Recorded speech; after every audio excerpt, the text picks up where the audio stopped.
Hey everybody, this is Seth Kniep, Keeping It Real. Today it is my honor to be able to talk to a Just One Dime student.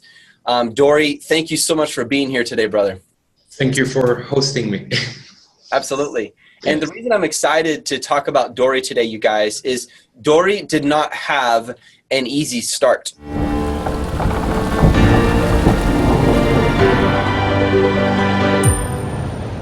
He'll talk to you about how he had to wait 8 months for something, some of the struggles he went through. It has not been an easy journey, probably harder than you expected. Would you agree with that, Dory? Totally. I have a restaurant and I deal with suppliers every day. I deal with pricing, with customers. And I said, okay, Amazon, cool. I know the basics, so it will be easier for me. And it wasn't. And this is the truth for entrepreneurs. If those of you guys out there watching this, if you're starting off, and someone tells you, hey, it's really easy, just do these 3 steps and boom, you make a ton of money. That's not how it is. Being an entrepreneur is probably one of the hardest things you will ever do, but it's also probably one of the most rewarding things you will ever do because you're building income for yourself. And I'm just gonna give Dory an opportunity to share, what has your story been like? What are some of the high moments and the low moments, Dory? How did you get to 2,000 revenue a week, which is awesome? Like 2,000 revenue a week. What were the profit margins on those? If you just tell a little bit about your story, how that interacted with Just One Dime, what you've done, to encourage other people who are watching today. Okay, so I will start with the most important thing, I think, which is acquiring the right knowledge from the right people. When I just started the journey, I already owned a restaurant for 4 years, and I've been working in many restaurants before. I know the business. I'm dealing with suppliers every day. I'm dealing with customers, with pricings, with whatever. I thought, it will be easier for me to just sell on Amazon. Everyone that starts think, yeah, I will sell on Amazon. Yeah, I see this pen. Cool. I will make a blah, blah, and I will sell it and it'll be awesome. I will be a millionaire because you see on YouTube, really a lot of people that are showing off. I call them overnight successes. The problem is that if you are looking to learn from someone, I think it's a mistake to go to overnight successors because the amount of knowledge they have is really superficial. I could actually research some other product and maybe, I would have a really fast success, and there are many stories like that, but it doesn't make me a good teacher now just because I'm making 70,000 a month. I wish, not yet. It doesn't make me a very good teacher. I need somebody to teach me how to do that, that has a lot of instruments in his or her arsenal. On a backpack, which will be full with how to, there are many books who prepare you for success. Most of the books, but not so many books prepare you what to do, teach you what to do when you are successful. Yeah. And this is the exact point I think many people fall. Many businesses just fall. I see it in restauranting. People have success and they just don't know how to deal with it, what to do now when I have money, and how to grow, how to develop yourself more. And I think my journey in Just One Dime was crazy in a good way. I learned to help and to receive help, which was one of the most important things. And the team is amazing. You have a team that know what to do when you are successful too, which is, again, very important. It's not a big problem to make the first money. The bigger problem is what to do when you are making money. And I think I have all the tools that I need to escalate my business right now that I learned on Just One Dime. From the people, from you, from your motivation, from the coaches. I mean, everyone is just amazing, really. If I would have a hat, I would. And I want to say something, guys, and Dory has no idea I was going to say this, and he's not getting paid for this, just so you know, guys. We didn't even plan this interview hardly other than a calendar appointment, right? I just saw his results. I see his motivating, positive attitude and his very down-to-earth attitude, and I love that because that is who Just One Dime is. From the beginning, Dory, you have been a very positive, motivating kind of person. And over time, I've seen when you share in the community, your comments are more and more and more helpful, more in depth. So at the beginning, it was more motivation. I love you guys, we're a family. But then over time, there's now knowledge, there's meat added to it. This is so important when you have a humble, open attitude to learning. Number one, a positive, open attitude. And number two, when you get the actual steps on how to do it. If you find a community, it doesn't have to be just Undyne. Find somebody, some community out there that will do that for you. It makes all the difference in the world, because now you're working together. And when he was talking about those growing pains, like, oh my goodness, I hit this point, but I don't know what to do now. I have extra money sitting here. Do I invest it in a product? Do I do more in PPC ads? Do I differentiate the product I have? Do I do a whole new product line? There's so many questions. And do I buy a car? Do I spend it on myself? Yeah, exactly. Do you spend it on your personal desires, your car? You buy a new watch? Like, what do you do? And I think this is so important, you guys, because when you're building a business, you're going to learn so much about yourself and about life and people. And you will only grow as much as you grow on the inside. I have to grow. I have to keep growing as a person if I want to succeed. Dory has to keep growing. And that's what makes it so key.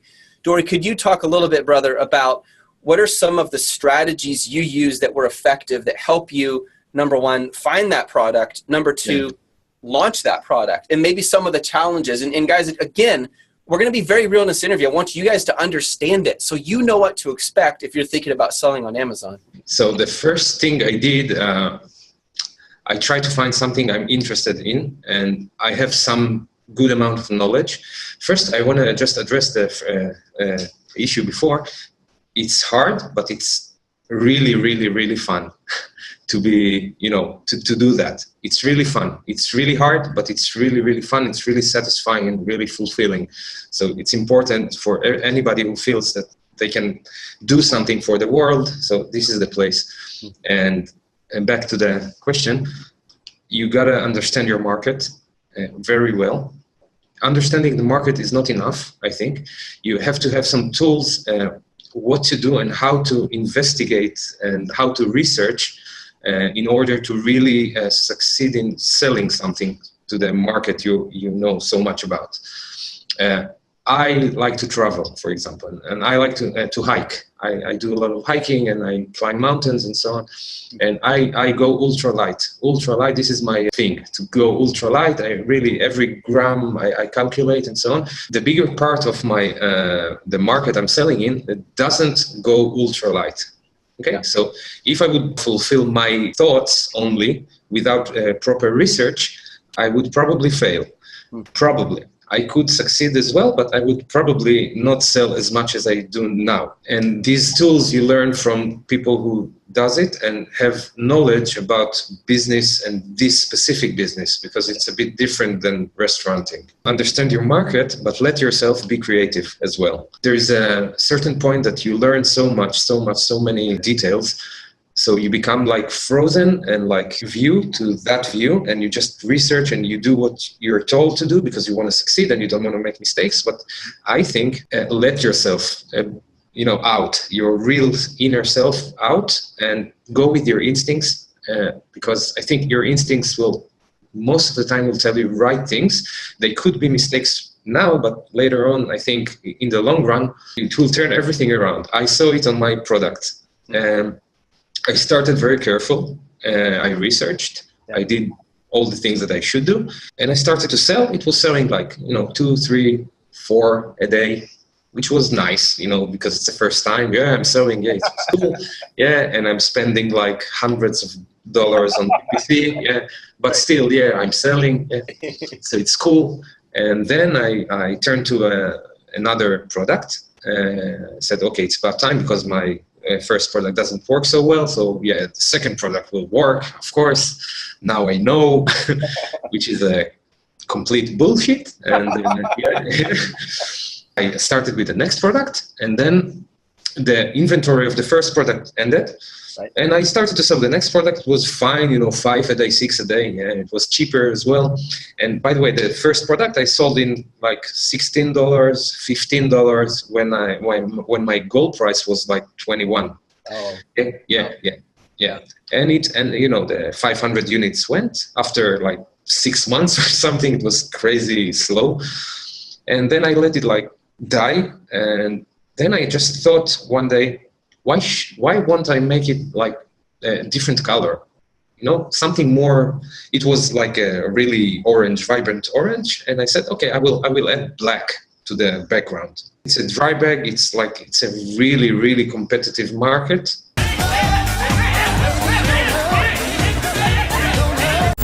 It became even more competitive, and I said, okay, fine.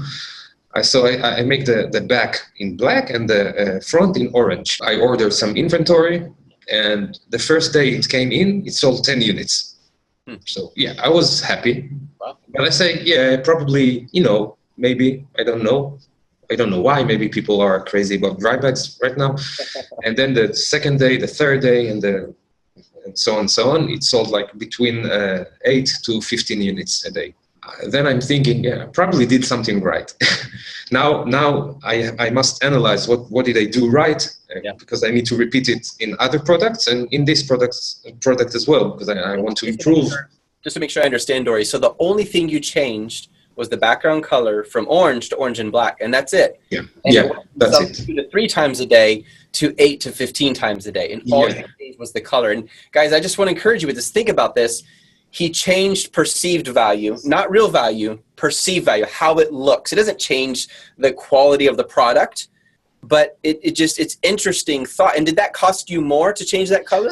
Not at all. Interesting. Okay. No, not at all. It was like, so I said, yeah, it's cool. Yeah. So actually, I've ordered 2 more in different sizes with different colors, but the same pattern. The back in black and the front with another vibrant color.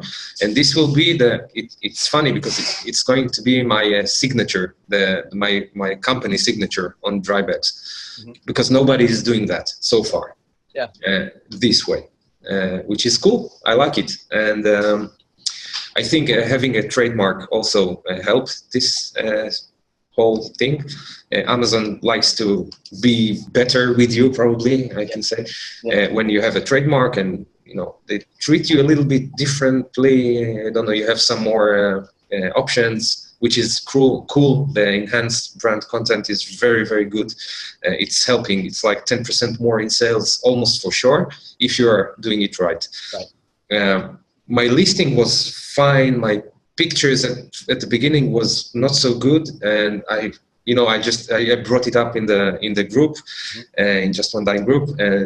So many people helped me. It was crazy. I felt so encouraged after that.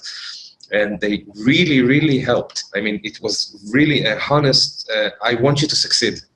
Yeah. It really made me think, I'm in very good hands right now.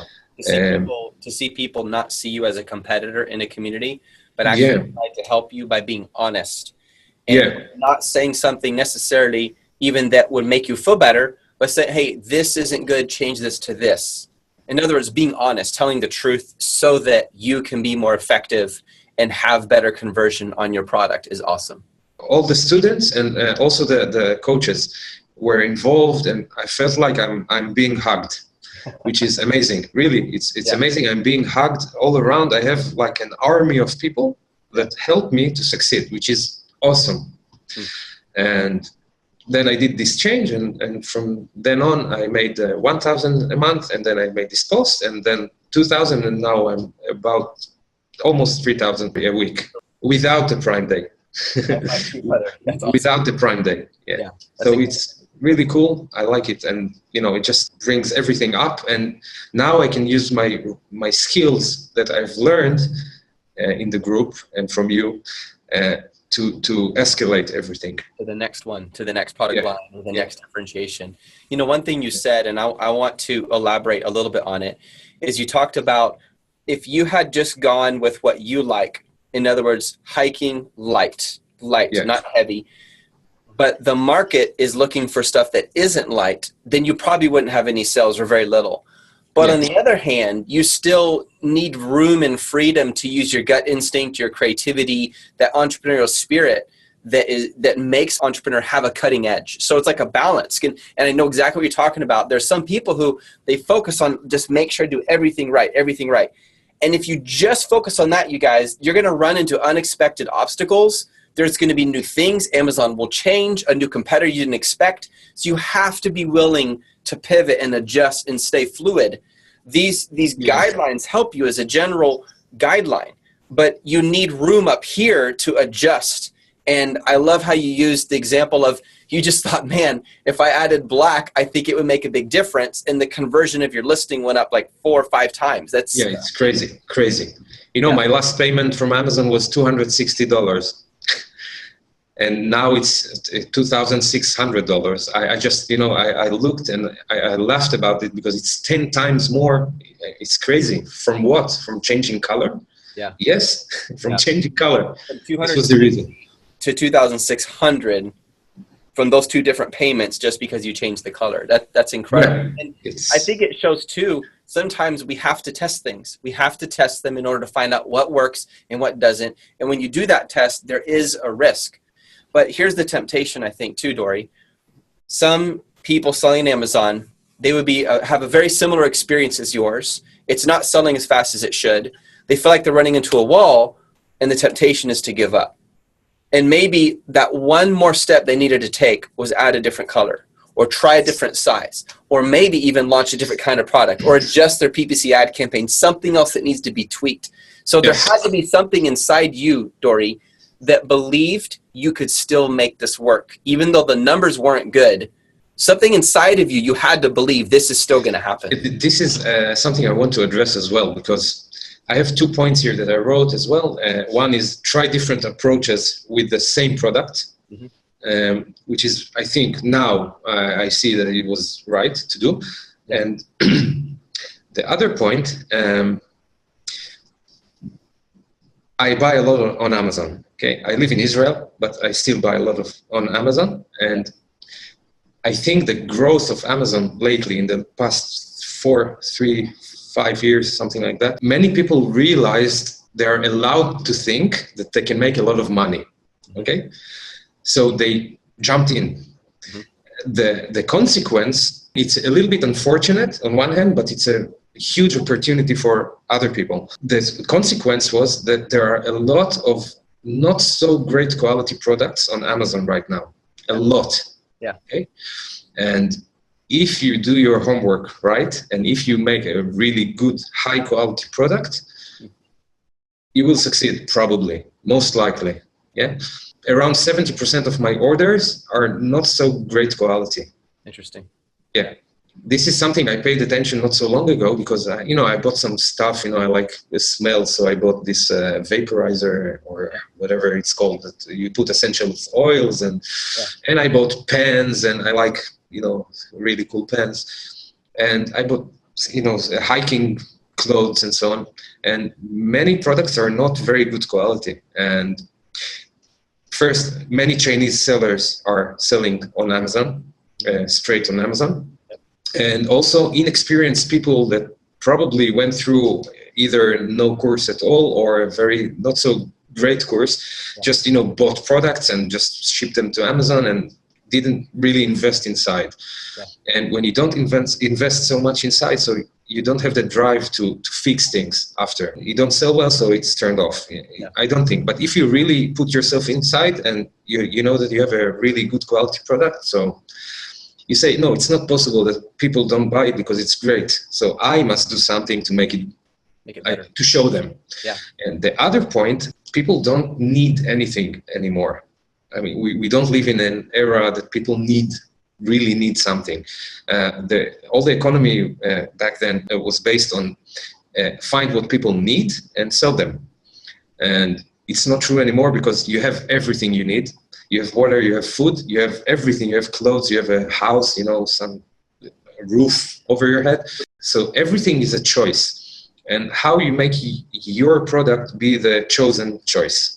This is something you need to think. I think this is my approach, at least. So even if it's a color that people would prefer over another color, so you won. You won the sale. And in the world. Yeah, that's amazing to think one color makes such a big difference. I was thinking, when I go to the grocery mart or the store, physically walk in, and I see several options for, let's say, chalkboard erasers. I see option 1, 2, and 3. I buy based on comparison. And right there, I don't compare these to one in another store in another state or another country. I'm looking at these 3, and I'm deciding of these 3, which one is best. Whichever one looks best, I'm going to buy. Yeah. And the same is true on Amazon. People buy based on comparison. So if they see, 3 different dry bags or 4, and this one looks the best, or this one has the best reviews, or it has the best photos, or it's offering the most complete bundled package, then chances are I'm going to buy this one. So it's kind of cool to think about. By comparing, by understanding our top competitors, we can take our product and make it so much better than the competitors so that it stands out, because people buy based on comparison. By the way, I'm selling it today for $22, which is $1 more. Wow. And it's like 20% more than the market. Wow. That's incredible. And it's selling. Just based on the color. Yeah. It found out not what people need, but what they want. Just a simple little difference. That's amazing, man. That's awesome. Let me ask you this, Dory. You live in Israel. You sell on Amazon.com. There's many people watching this who are thinking, man, I live in South America or Kuwait or Canada or all these different countries, but I want to sell on Amazon.com in the US because I know the greatest demand and opportunity for Amazon is there. How do you do it? What are some of the challenges you've had to go through, and what encouragement could you offer other people who are watching this, brother? First, invest in a course. This is the first thing. Improve your English if you have some problems in English. This is the first thing and the most important thing. And after that, I don't think there is anything really so different between, if you're not doing arbitrage, if you're doing a private label business. Arbitrage and drop shipping is something else. But if you're doing a private label, so there is no difference between if you are living in Kuwait or in United States, basically. No, more or less, because both are doing the same. They're contacting a supplier abroad, the supplier supplies, and it comes to Amazon. So you cannot, you have to use the FBA. Even if I would have the opportunity to ship it myself, I wouldn't do that. Yeah. At least that, because I'm too lazy to do that. I don't have time to. You value your time. That's why you value your time. Why would you spend the time when you can get the supplier to send it straight to Amazon for you? Yeah, it's crazy. Or have Amazon send it to the customer. Right. So I don't see really big obstacles. Yeah. When you opened your business, it's really easy. you opened your business, did you open your business in Israel or did you open it in the US? No, in Israel, but I use a US bank account by Pioneer because Amazon asked for it. Yep. I think it's an Israeli company. I'm not so sure, but I think, so it's really easy. The world is really small nowadays. I know you and I are on different sides of the world. I'm in the United States Crazy. and Israel, and we're talking, and we both sell on Amazon. That's just amazing. Yeah, we both make money at the same time, Exactly. It's crazy. Hey, thank you for sharing this story. I know it encourages a lot of people who are out there struggling or who may have misconceptions about what is it like to sell on Amazon. How does that work? And again, I want to tell you guys, Dory, through many trials and errors and through fighting hard for it, has reached $2,000 USD in revenue a week selling his product. What is your profit margin currently on the product that you're selling? The profit margin, I calculate it a little bit different. It's around 30% net. Mm-hmm. 30% net, that's what I get. I make $1,000, I take $300 to my pocket. That's excellent. That's excellent. Yeah, that's how I calculate this. Absolutely. So you're getting a third of that back, and you don't have to pack up products and send them in. Nothing. You run, and all you're doing, I'm guessing now, like how much time a day does it take you to keep this product going? How much time do you have to spend each day right now that it's running? I'm shy to say. Like, let's talk in a week, okay? Because it's really easier. I think it's around maybe 2 hours. Wow. I deal with the PPC a little bit, and my obsession with refreshing the Seller Central is something else. And but I don't have to do that, Right. The things I have to do take me like maybe 2 hours. Yeah. Maybe. That's amazing. So I just want everyone to think about this. So at 30% net profit and generating $2,000 a week now and spending 2 hours a week. So 2 hours, 30% of $2,000. It's Like no one's 600, it's $300 per hour.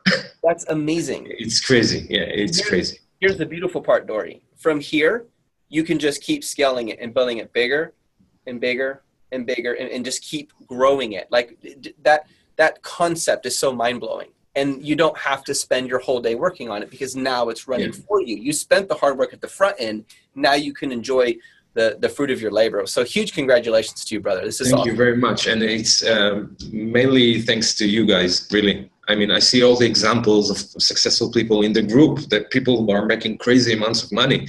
Yeah. And it's encouraging me. It says it's possible. It tells me it's possible. And you keep going. I mean, you're crazy, Seth.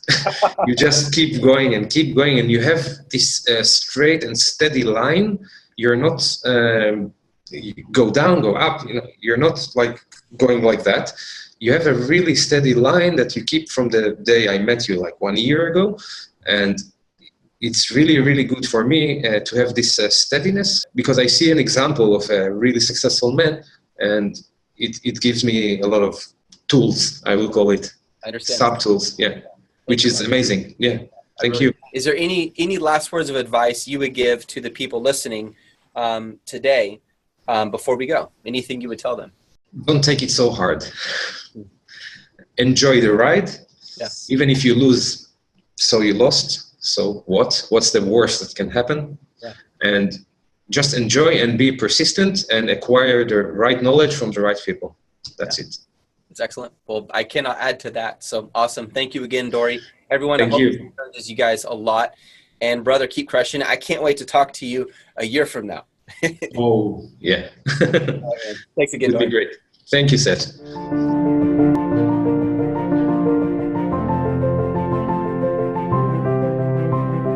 The Just One Dime Warriors are doing so amazing. The money they're making, they're following the steps, and my hat's off to you. It blows my mind. It's awesome. That's all I got to say.